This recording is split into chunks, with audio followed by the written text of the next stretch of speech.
এই নির্বাচন করতে গিয়ে আমি কোনো প্রকার আর্থিক প্রস্তুতি নিয়ে নির্বাচন করতে আমি নামিনি।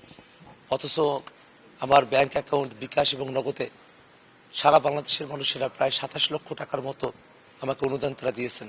এবং কাউনিয়া পীরগাছার যারা জনগণ আছেন বিভিন্ন সময়ে কেউ বা ৫০,০০০, কেউ বা ১,০০০, ৫০০ বা ১০ টাকা, ১ লাখ, এরকম নানা অঙ্কের তারা যে আমাকে অর্থটা দিয়েছেন, তার পরিমাণে প্রায় ৩.৫ লক্ষ টাকার উপরে। এই যে এত মানুষের ভালোবাসা, এত মানুষ তারা আজকে রোজা থেকে ভোট দিয়েছেন, এত মানুষ তারা পরিশ্রম করেছেন, যারা আহত হয়েছেন, যাদেরকে আজকে চড়থাপ্পড় দেওয়া হয়েছে, যারা আহত হয়েছেন, রক্তাক্ত হয়েছেন, এই প্রত্যেকটা মানুষ যারা দিনরাত খেটে খুঁটে পরিশ্রম করেছেন, সেই মানুষেরা একেবারে যারা একেবারে মুরব্বী, একেবারে শিশু, তারা সকলে যে পরিশ্রমটা করেছেন, আমার আসলে উচিত এই প্রত্যেকটা মানুষের তাদের আসলে এক একজন করে আমার এই ঋণটা পরিশোধ করা প্রয়োজন।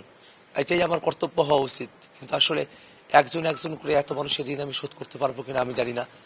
শুধু আমি সকলের কাছে দোয়া চাই, আল্লাহ যেন আমাকে দিয়ে এই বাংলাদেশের জন্য এবং আমার এলাকার জন্য এমন বড় বড় কাজ করার সুযোগ আমাকে দেন, যাতে করে তার মধ্য দিয়ে সকলের ঋণ একেবারে শোধ হয়ে যাওয়ার একটা ব্যবস্থা হয়। আমি জানি না যে এত বড় দায়িত্ব, যে গুরু দায়িত্ব আমার কাঁধে আমার জনগণ, এই রংপুর ৪ কাউনিয়া পীরগাছা আসনের মানুষেরা দিয়েছেন, সে দায়িত্ব আমি কতটুকু যথাযথ পালন করতে পারবো আমি জানি না। আমি সকলের কাছে দোয়া চাই যেন আমি আমার দায়িত্বটা সঠিকভাবে আমি পরিপালন করতে পারি। আমি যেসব প্রতিশ্রুতি দিয়েছি সেগুলো যেন আমি পরিপালন করতে পারি, তার থেকেও বেশি কাজ যেন আমি করতে পারি। আমার মানুষেরা যেভাবে আমার কথায় আমাকে প্রিয়পত্র করে নিয়েছেন, আমি যেন কাজেও তাদের কাছে প্রিয়পত্র হই। যে মানুষেরা আমাকে এতটা বিশ্বাস করেছেন, আমি দোয়া করি আল্লাহ যেন আমাকে চিরকাল সে বিশ্বাস ধরে রাখার মতো আমাকে সেই যোগ্যতা, দক্ষতা এবং সেই ধরনের পরিবেশ, সুযোগ আমাকে আল্লাহ রাব্বুল আলামিন দান করেন। আমি সকলের কাছে কৃতজ্ঞ। আমি এই আসনের প্রত্যেকটি ভোটারের কাছে কৃতজ্ঞ।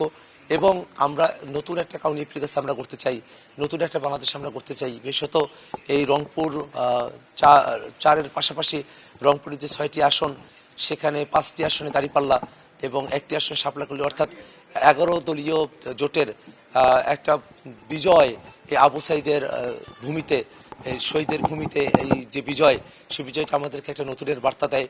আমরা নতুন এক বাংলাদেশের প্রত্যাশায় আছি। আল্লাহ রাব্বুল আলামিন যেন আমাদের সেই প্রত্যাশাকে কবুল করেন, এটাই প্রার্থনা।